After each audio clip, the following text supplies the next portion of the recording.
नबी की नजर पड़ी हमारे अखंड भारत पर, अनडिवाइडेड इंडिया पर। एक बात कहूं, मेरा विजदान कहता है, यकीन कहता है कि हुजूर ने जब इस पर तवज्जो की होगी, इस मुल्क की तरफ मुस्कुराए जरूर होंगे। ये कितने प्यारे लोग हैं, अपने बड़ों का आदर करते हैं, सम्मान करते हैं, छोटों पर शफकत करते हैं, उनकी कदम बोसी, छोटा बड़ों की दसबोसी कदम बोसी करता है। इनके यहाँ आधार है, इनके यहाँ संस्कार है, जिसको आप संस्कार कहते हैं, इसके यहाँ बहुत कुछ। ये बड़ी बड़ी लाजवाब कौम है। इनके यहाँ रीत है, रीत में प्रीत है, प्रीत में मीत है, मीत में गीत है, गीत में संगीत है, संगीत के बगैर इनका जीवन ही नहीं। पूरा अखंड भारत संगीतमय, संगीत में डूबा, उसके बगैर इनका कोई रवाज ही नहीं। बच्चा पैदा हो जाए तो टुनटुना टुनटुन, 4-6 दिन का हुआ, छठी में मुंडन हुआ तो टुनटुना टुनटुन। बस संगीत की बात कर रहा हूं कि संगीत से कितना मोह होता। उसके बाद फिर उसका नामकरण हुआ तो उसमें संगीत की भजन कीर्तन टुनटुना टुनटुन। बहन आरती उतार रही है भाई की आमद पर तो थाली हाथ में लेकर ऊपर से टुनटुना टुनटुन। अरे हद तो ये है कि मंदिर गया पूजा करने तो पूजा बाद में पहले टन। अब इससे बड़ी मिसाल मैं क्या दूं कि अगर मर जाए तो टिट्टी के आगे, जनाजे के आगे टुनटुना टुनटुन। यानी मरने में टुनटुना टुनटुन, जीने में टुनटुना टुनटुन। ऐसे संगीतमय माहौल में बड़ा जरूरी था कि ऐसी बीज को बोया जाए जो इनकी संगीत से, इनकी शिरकिया और कुफरिया रस्मों को निकाल के संगीत को ही कलमा इस्लाम पढ़ा दे। चुनांचे ऐसे संगीतमय माहौल में मेरे नबी ने अपने मदनी बीज भंडार से जिस बीज को चुना, सैदपुर वालों, वो कोई और बीज नहीं, वो चिश्ती बीज है। सुभान अल्लाह, सुभान अल्लाह। चुनांचे ख्वाजाओं के ख्वाजा, राजाओं के राजा, वलियों के महाराजा, सुल्तानुल हिंद, अताए रसूल, फरजंदे बतूल, बागे नबूवत के शगुफ्ता फूल, सरताबा कदम आले रसूल, वालिये हिंदोस्तां, ख्वाजा ख्वाजगा, ख्वाजा मोइनुद्दीन हसन संजरी अजमेरी ने हाथ में दफ लिया, लिबास वही पहना जो वो पहनते थे, इसी रंग को अपनाया और कहा ये रंग तुझे पसंद है, मैं पहनता हूं। अब कह दे ला इलाहा इल्लल्लाह। तुझे म्यूजिक पसंद है, ले। कल तक जिस संगीत से कुफ्र और शिर्क के नगमे बजते थे, मेरे ख्वाजा ने जब उसे कलमा पढ़ाया तो ला इलाहा इल्लल्लाह की आवाज आने लगी।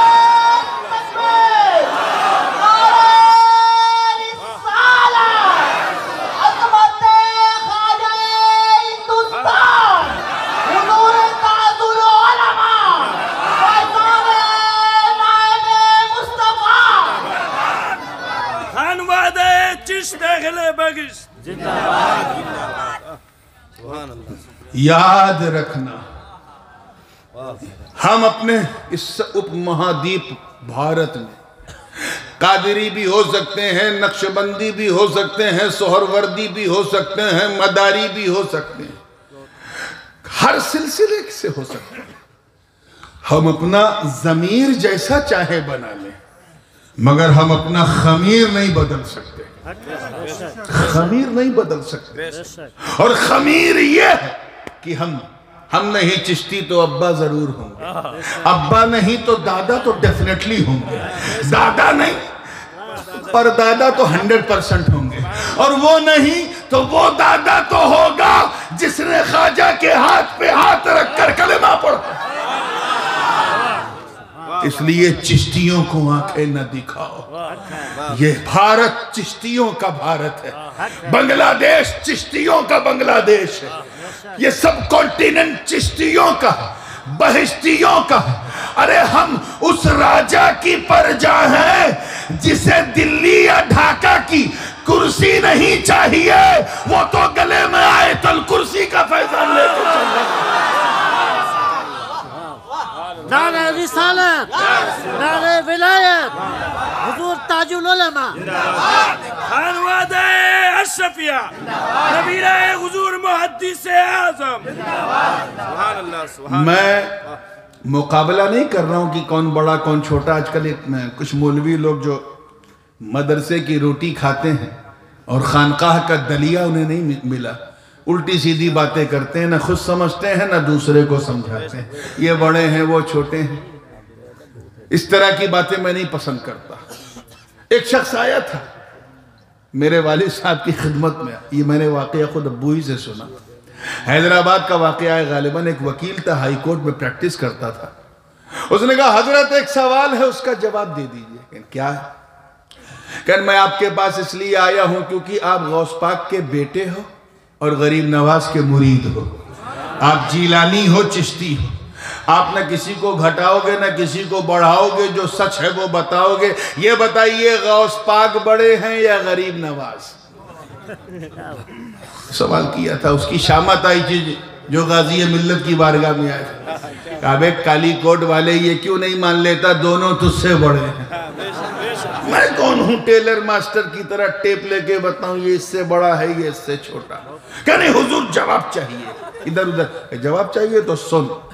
वाली साहब ने फरमाया सुन, ये दोनों मुहय्युद्दीन बगदादी मुईनुद्दीन अजमेरी रज़ी अल्लाह ताला अन्हुमा, ये दोनों अल्लाह के दो दस्ते कुदरत हैं। अल्लाह के दस्त माने हाथ, कुदरत का हाथ, दस्ते कुदरत हैं। आपने तो सुभान अल्लाह कह दिया, लेकिन वो वकील था, वो चुप नहीं हुआ। कहने हजरत ये बताइए कि दान हाथ कौन है, बाम हाथ कौन है, सीधा हाथ कौन है, उल्टा कौन है? उसका भी पाला गाजी मिल्लत से बड़ा था। हजरत ने फरमाया चुप, तौबा कर, अल्लाह के दस्ते कुदरत कहा, अल्लाह दान और बाम से पाक है, दाहिने बाएं से पाक है। तो मैं ना किसी को, मैं ये मेरी औकात ही नहीं है कि मैं कुछ बोलूं कि ये उनसे बड़े या वो उनसे बड़े। अल्लाह बड़ा करने वाला है, वो जाने कौन किससे बड़ा। कभी कभी जो बंदा बन के दिखता है वो बंदा नवाज होता है। जिसे हम फकीर समझकर हकीर जानते हैं, वो सिर्फ लकीर का फकीर नहीं होता, वो फर्श पे रहकर अर्श को देखता है। तो तवज्जो चाहूंगा, इसलिए मैं कोई मुकारना या कोई मुकाबले की बात नहीं, सिर्फ सर्विस रिकॉर्ड की बात कर रहा हूं। क्या सर्विस रिकॉर्ड समझते हो ना? अरे भाई, एक पुलिस थाने में एक कांस्टेबल था, उसने एक आतंकवादी को मार दिया, उसको मेडल मिला। सर्विस रिकॉर्ड उसका अच्छा हुआ कि नहीं? डीएम उससे बहुत बड़ा है, कलेक्टर, एसपी भी बड़ा है, दरोगा भी बड़ा है, डीएसपी भी बड़ा, सब उससे बड़े हैं। लेकिन सर्विस रिकॉर्ड में ये हवलदार उनसे बड़ा निकला कि वो चोर को नहीं पकड़ पाए, इसने आतंकवादी को मार दिया। तो कभी कभी किसी का सर्विस रिकॉर्ड कुछ और हो जाता है, इसलिए मैं मुकाबले की बात नहीं कर रहा हूं, मैं सर्विस रिकॉर्ड की बात कर रहा हूं, ड्यूटी रिकॉर्ड की, कि करोड़ों वलियों में, बड़ी जिम्मेदारी से बोल रहा हूं, करोड़ों वलियों में, सारे इंसानों में सिर्फ मेरा खाजा, सबका खाजा, वलियों का राजा, तन्हा उनका यह सर्विस रिकॉर्ड है कि उन्होंने एक दो नहीं, 10-20 नहीं, बल्कि 90 लाख गैर मुस्लिमों को कलमा इस्लाम पढ़ा दिया। He made 9 million non-Muslim became Muslim on the single hand of गरीब नवाज। ऐसा सर्विस रिकॉर्ड दिखाओ तब आंखें दिखाओ। मैं चुप था क्योंकि तुम चुप थे, अब तुम बोलते हो तो सुनो। कौन गरीब नवाज? भारत में हमारे आका नहीं आए। जिस्मानी तौर पर हुजूर अलैहिस्सलाम अपने जाहिरी बशरी तकाजों के साथ नहीं आए, वैसे तो हर दिल के करीब है, हर जा के करीब है, लेकिन शारीरिक रूप से वो बोलो जोर से, मगर आए ख्वाजा आपकी आमद को सलाम। आप ऐसा आए कि चेहरा ख्वाजा का था, जलवा आका का नजर आ रहा। बअंदाज़े नबूवत दीन की तबलीग फरमाई, बाल्फाज़े दिगर पैगंबरे हिंदोस्ता ख्वाजा। कौन गरीब नवाज? इख्तियार की बात करते हो? भारत में आए तो किसी पतली गली में नहीं पहुंचे थे कि चलो किसी जंगल में तपस्या करें या किसी पहाड़ पे चढ़ जाएं या किसी ऐसी जगह जहां मैं रहूं, मेरा रब और तीसरा कोई नहीं। ये नहीं, ही केम टू स्प्रेड द इस्लाम। इस्लाम फैलाने आए थे तो उस वक्त अखंड भारत की जो सबसे बड़ी महाशक्ति थी उसके शहर में पहुंचे, पृथ्वीराज चौहान के शहर में। अजमेर कहां? आज भी उसके किले के खंडरात नजर आते हैं जिसे गौरी ने तहस नहस कर दिया था। सबसे मजबूत, पावरफुल, बल्कि यूं कहा जाए कि उस अखंड भारत की जो राजधानी थी अजमेर, वहां गरीब नवाज आए तो उनके साथ चंद फुकरा थे, उनके मुरीदीन और खुलफा थे। जा करके एक जगह बैठ गए। थोड़ी देर के बाद राजा के सिपाही आए और कहा उठो उठो, ऐ दुर्वेशों फकीरों उठो। क्यों उठे भाई? उठो, यहां पर राजा के ऊंट बैठते हैं। कौन बैठते हैं? कहा बैठते हैं तो क्या, लेकिन उठो, तुमको उठना पड़ेगा, ऊंट बैठेंगे। सरकार गरीब नवाज ने बहस नहीं की, फरमाया ठीक है मैं उठता हूं, बैठा लो, बैठे रहेंगे। इतना ही कहा था, बैठा लो बैठे रहेंगे, दे विल रिमेन सिट, बैठे रहेंगे। जब उठाने का वक्त आया तो हिले ही नहीं रहे, बैठे हुए। ख्वाजा की करामत दे। भोर रात हो गई, ऊंट हिल नहीं रहे, बैठे हुए। आधी रात हो गई, ऊंट हिल नहीं रहे, बैठे हुए। मैंने विचारों की दुनिया में, आलम ख्याल में उन ऊंटों से पूछा बैठे क्यों थे? कहा राजा का हुक्म था, राजा का, पृथ्वीराज राजा का। उठते क्यों नहीं? कहा ख्वाजा का हुक्म। अरे वो गरीब नवाज जो अपने शत्रुओं के जानवरों पर भी और उनके दिलों पर हुकूमत करता हो, अगर वो हम चिश्तियों के दिलों पे करे तो हैरत क्या है। सुभान अल्लाह, सुभान अल्लाह। आप जरा ख्याल करते चले। राजा को अफसोस अगर होता तो तौबा कर लेता, मगर लातों के भूत बातों से कहां मानते हैं, कहां मानते हैं। नहीं छोड़। हुजूर गरीब नवाज के लिए एक जगह उसने खास कर दी कि ठीक है बाबा, हम आपसे नहीं लड़ेंगे, लेकिन आप यहीं बैठे, यहां से जाए ना। अब जाहिर है कि जिंदगी गुजारना है तो पानी भी जरूरी है। राजा ने शतरंज की चाल चली कि आपसे कहा कि बैठे और आना सागर पे पहरा लगा दिया। वो जो सागर है, शौगर, उस पर पहरा लगा दिया। अपने खादिम से गरीब नवाज ने कहा क्या माजरा? का हुजूर पहरा लगा। गरीब नवाज मुस्कुराए, कहा अच्छा ये कोई नई बात नहीं है, मेरे दादा हुसैन पर भी पहरा लगाया गया, उन पर भी पहरा लगाया गया था। गरीब नवाज ने हजरत ख्वाजा फखरुद्दीन से कहा जा, ये मेरा कासा लेके जा। क्या कहते हैं आप लोग अपनी जबान में? प्याला है कि कासा है कि मशकीजा है कि डोल है, जो भी कहें लेके जा, और सागर से कह दे तुझे हसन संजरी ने बुलाया। गरीब नवाज के खादिम ने कासा लगाया। किसी ने ये नहीं देखा कि पानी कहां गया, मगर ये सबने देखा कि पूरा पानी जो है वो कासे में आ गया। कासे में जैसे ही पानी आया, गरीब नवाज ने उससे नोश करना चाहा। पानी खत्म ही नहीं हो रहा है। मेरे ख्वाजा की करामत है। 2-4 दिनों में जानवर अजमेर के मरने लगे, किसान परेशान होने लगे, उनके खेत सूखने लगे, मवेशी तड़पने लगे। बात राजा तक पहुंची। राजा ने कहा मामला क्या? कहीं वो फकीर जो आया है उसने खादिम को भेजा, कासा ऐसे लगाया, पूरा पानी कासे में चला गया, अब क्या करूं? कहा उसी फकीर के पास जाना पड़ेगा। खुद बादशाह आया, शहंशाह आया, शहंशाहों के शहंशाह की बारगाह। इस्तिगासा किया, रोया, गिड़गिड़ाया, कहा ना मैं आपको रोकूंगा, ना बहाऊंगा, न भगाऊंगा, आपको जो करना है करो, जो खाना है खाओ, जो पीना है पियो, मगर दुआ कर दो ये तालाब भर जाए। इतना करना था गरीब नवाज ने। फिर खादिम से कहा जा ये कासे को उस गड्ढे में उडेल दे। उडेलना था। पानी कासे से कैसे निकला ये किसी ने नहीं देखा, मगर ये सबने देखा कि पूरा सागर भर गया। ये है करामते गरीब नवाज।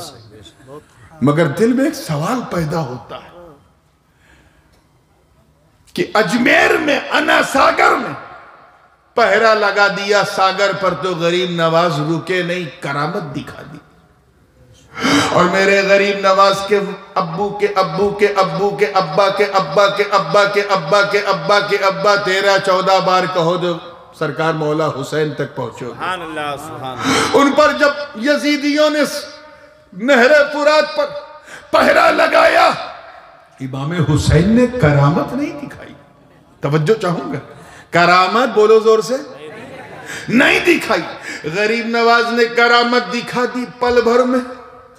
इमाम हुसैन करामत नहीं दिखा रहे, सब्र कर रहे। अब्बास के बाजू कट गए मगर सब्र कर रहे। कासिम की जवानी लुट गई मगर सब्र कर रहे। अली अकबर का लाशा खून में नहा गया मगर हुसैन सब्र कर रहे। अली असगर का बचपन छिन गया मगर हुसैन सब्र कर रहे। अंदर अंदर उनका दिल क्या महसूस कर रहा है, लेकिन सब्र कर रहे, करामत नहीं दिखाई। खुदा की कसम, अगर मेरा हुसैन अगर अपने बाबा अली की जुल्फ़िकार को नहरे फुरात में गाड़ देता, वहीं करबला के रण में गाड़ देता, तो खुदा की कसम पूरा करबला समंदर बन जाता। मगर हुसैन ने करामत नहीं दिखाई। अगर आका हुसैन सिर्फ आसमान की तरफ देख लेते तो इतनी बारिश होती कि पूरा करबला नखलिस्तान बन जाता, समंदर में नहा जाता। मगर हुसैन ने करामत नहीं दिखाई। अरे हुसैन तो हुसैन अपनी प्यासी जबान से चचा अब्बास का दामन पकड़कर अल्लाह तश की सदा देने वाली जनाबे सकीना, खुदा की कसम अगर अपनी ओढ़नी को नहरे फुरात की तरफ उछाल देती तो पूरी नहर खेमे में आ जाती। मगर उन्होंने भी करामत नहीं दिखाई। अरे हद तो ये है कि नन्हे अली असगर को किसी ने जमीन पे नहीं बिठाया। आप तारीख पढ़ो, चाहे इब्ने खल्दून की पढ़ो या इब्ने जरीर की पढ़ो या इब्ने हिशाम की पढ़ो, चाहे सुन्नियों की पढ़ो चाहे शियों की पढ़ो, अपनों की पढ़ो बेगानों की पढ़ो, किसी ने नहीं कहा कि नन्हे अली असगर जमीन पे बैठे थे। वो गोद में है, कभी बाबा हुसैन की गोद में, कभी माँ की गोद में, कभी फूफी ज़ैनब की गोद में, कभी बहन की गोद में, कभी भाई सज्जाद की गोद में, कभी कनीज़ाने अहले बैत की गोद में, कभी नासिराने अहले बैत की गोद में। और जब रात हो जाती थी तो कपड़े का एक झूला बना के उसे लटका दिया जाता था, उसमें अली असगर को लेटा दिया जाता था। आखिर अली असगर को जमीन पे क्यों नहीं बिठाया? तवज्जो चाहूंगा, अल्लाह करे ये नुक्ता दिल में उतर जाए। क्यों नहीं बिठाया? क्यों नहीं बिठाया? सिर्फ गोद ही गोद में क्यों रहे? सुनो, राज ये है कि सबको पता था कि अली असगर की उम्र बहुत छोटी है, सिर्फ 6 माह के हैं। ये जंग करामत दिखाने के लिए नहीं है, यहां तो सब्र दिखाना, इस्तिकलाल दिखाना, इस्तिकामत दिखाना, मकामे रजा दिखाना, मकामे तस्लीम दिखाना है, यहाँ चमत्कार नहीं दिखाना है, यहाँ तो अल्लाह की बारगाह में अपना खिराज दिखाना है, गर्दने कटवाना है। अली असगर को इन मसलहतों का ज्ञान नहीं है, इन हिकमतों का इल्म नहीं है। कहीं ऐसा ना हो कि अली असगर को अगर जमीन पे बिठा दिया गया और वहीं से बैठे बैठे अगर वो अपने बाबा हुसैन की बेचैन प्यास को उनके सूखे होठों पे देख ले, तो कहीं ऐसा ना हो कि उसी कैफियत में अपने पांव की एड़ी को दश्ते करबला में कहीं रगड़ न दे। अगर ऐसा कर दिया तो इस्माइल का पोता है, कहीं दूसरा जमजम जारी ना हो जाए। नारे तकबीर, नारे रिसालत, हुजूर शहंशाह करबला, हुजूर ताजुल उलमा, हुजूर ताजुल उलमा, अनवादे अशरफिया। बात बहुत तेजी से आगे बढ़ती जा रही, मुझे खत्म करना है, इसलिए सवाल अभी भी वहीं पर टिका है। ऐ आका हुसैन, आपने चमत्कार क्यों नहीं दिखाया, करामत क्यों नहीं दिखाई?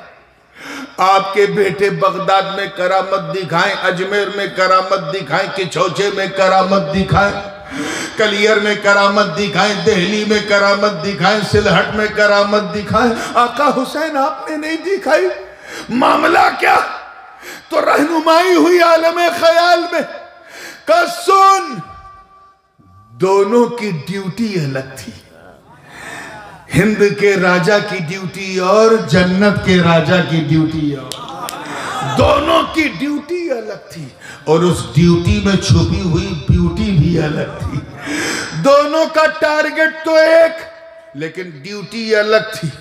गरीब नवाज भारत में इस्लाम फैलाने के लिए आए थे और आका हुसैन करबला में इस्लाम बचाने के लिए आए थे।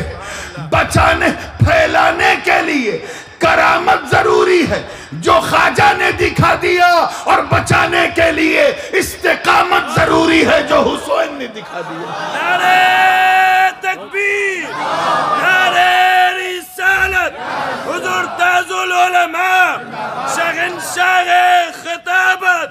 और अल इस्तिकामत फौकल करामत, इस्तिकामत करामत पे भारी है, इस्तिकामत करामत पे भारी है। आज नहीं मानोगे तो कल मैदान महशर में जलवे गरीब नवाज देख के मानना पड़ेगा। औलिया चिश्त कॉन्फ्रेंस है और जाहिर सी बात है अभी मैं गरीब नवाज ही पे हूं, लेकिन इंशाअल्लाह ताला बेआईन ही इसी नाम पर फिर कभी कॉन्फ्रेंस रखिएगा तो मैं बेतरतीब तफसील के साथ आगे बढ़ूंगा। लेकिन आगे बढ़ने से पहले एक बात कह के इस ठंडे माहौल में बात को फिनिश करूंगा। सिलसिले चिश्तिया की एक खूबी तो बता ही दूं, बाद में कभी फिर दूसरी तीसरी चौथी पांचवी खूबियां बयान की जाएगी। सबसे बेमिसाल खूबी सिलसिले चिश्तिया की है